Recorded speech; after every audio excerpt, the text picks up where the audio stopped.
পরিচর্যা নাম্বার 1।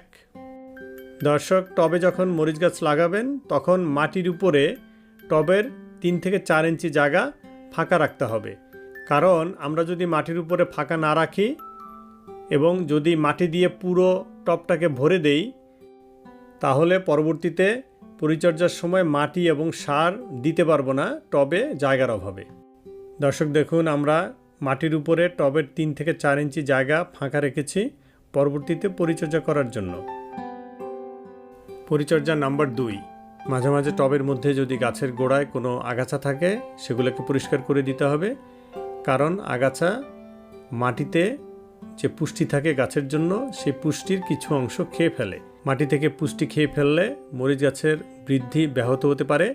তাই সবসময় আগাছা পরিষ্কার করে রাখতে হবে মরিচ গাছের গোড়া থেকে।